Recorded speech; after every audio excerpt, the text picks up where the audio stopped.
here I am, one of my heroes, and I said, Jack, I said 5 easy pieces, The Shining, Last Detail, Carnal Knowledge, King of Marvin Gardens. And, you know, he's sitting there and we're in this private plane, it's humming and everything like this. And I'm like this young kid, and he looked at me and goes, like I've always said, kid, I don't make movies, I make classics. Every celebrity seems to have a story about Jack Nicholson, renowned for being a genuinely nice guy and an even better actor. Nicholson is highly respected in Hollywood, and unforgettable anecdotes about him pop up everywhere, from being on set to basketball games to even bathrooms. In this video, we've compiled our favorite Jack Nicholson stories.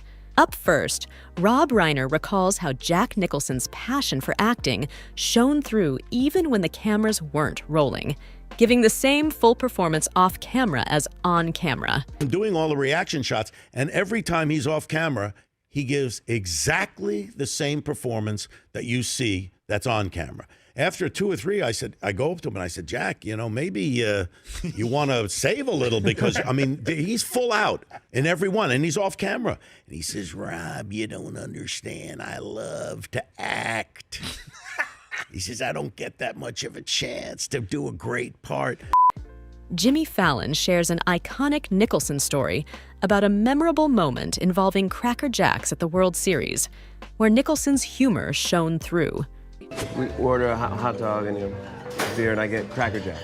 I'm eating Cracker Jacks. And he looks at me, he's got a sunglasses, and he goes, did you get the prize yet?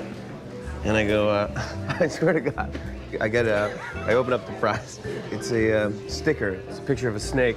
He goes, you know, when I was a kid, we used to get metal things like tin whistles, stuff like that. And without even looking at me, he's looking out at the game, he goes, now you get a picture of a f***ing snake.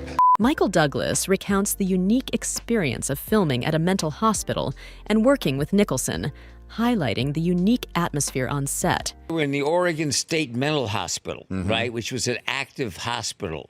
And part of the deal we had made with the hospital was that we would have patients working behind the scene in the film. Jack Nicholson's reaction to being on set, surrounded by method actors who never stopped acting, left everyone laughing and showed his genuine surprise. So when Jack got there, we'd been rehearsing about 2 weeks. I remember we broke for lunch one day. We were sitting having lunch. I was watching him, and he looked very, irritated, kind of scratched. And he finally got up from his table. He walked outside. He said, oh, God, I got problems with my star. I said, Jack, what is it? What is it? He said, who are these people? Who are these people? I said, well, they're actors. What do you mean? They don't stop for lunch. They keep acting all the time. They're nuts. Dennis Hopper remembers how Nicholson turned a typically dull awards dinner into an unforgettable party, keeping everyone entertained until they were kicked out. American Film Institute had this great dinner for Jack and gave him the honor of, the year and so on, a Life Achievement Award. And it was the most wonderful party. Those things are really dreary. You get in a black tie and you want to know how can I get out of here as quickly as possible. Yeah. Everybody stayed, and they finally had to kick us out of the place, and it became like a big living room party. It was just wonderful. Jim Brewer shares his awe-inspiring elevator encounter with Jack Nicholson, who left a lasting impression with just a few words and his iconic sunglasses. I hear this voice, swear to you. He goes, hold on to the elevator door. Nicholson takes a step off the elevator. He stops. He turns to me, he gets right in my face, and he lifts up his sunglasses. You know, you look the way I feel right now.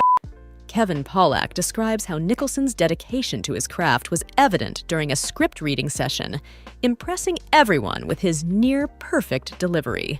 He is letter perfect. We each all stepped back in unison 2 feet while Rob is giving line readings to Jack. And he finishes acting out because he can't stop. And Rob ends up doing like the whole second half of the soliloquy. And Jack's just staring at him the whole time. And Rob finishes, and Jack says, yes, well, I guess I'm not there yet. Adam Sandler talks about the advice and encouragement he received from Nicholson about attending Lakers games and how Nicholson helped him overcome his hesitation. In the beginning, when I used to start hanging with him, he would always say, "Come over, let yourself like the Lakers. It's good for you." I'd be like, "I can't do it. I can't do it. I can't. I'm not allowed to do that." And he'd always be like, "I had that too," and then I just let it go. John C. Reilly humorously recounts his surprising bathroom encounter with Jack Nicholson, where Nicholson's confidence and casual conversation left him speechless. Jack comes in to the bathroom, and I was like, "Oh, shit, it's the man." And not only does he come into the bathroom, he stands next to me at the urinal next to me. And he's the fire hose guy. Boom, I can hear right away. Jack's peeing, no problem. Like, son of a bitch. And I'm looking down, and my penis has become like a belly button. You know, it's like, it's receded deep into my body. You won't believe what Nicholson asks John as they're standing there at the urinals peeing. He's peeing, he goes, "You like you too?" And I go, Yeah, I do, Jack. Literally, both of us with our hands on our penises. My micro penis and his normal penis. And I go, "Yeah, I do." And he's like, "You want to go see him?" I go, "Yeah, that would be awesome." And he goes like, "You're in. They're pals of mine." And he zips up his shorts. He washes his hands. He's like, "Talk to Chet. He'll tell you what time we're leaving." Thank you so much for watching this Everything Hollywood video. If you want more content just like this, make sure you hit that subscribe button below. Okay. Yeah. Okay.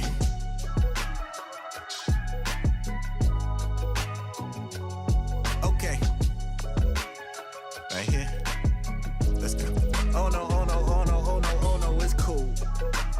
You can go on and lie to me, cause I can see right through your lies. But baby, it's not fazing me, it's cool. Facts. I see them texts you sending me. You know you got them tendencies, and I can be your therapy, it's cool.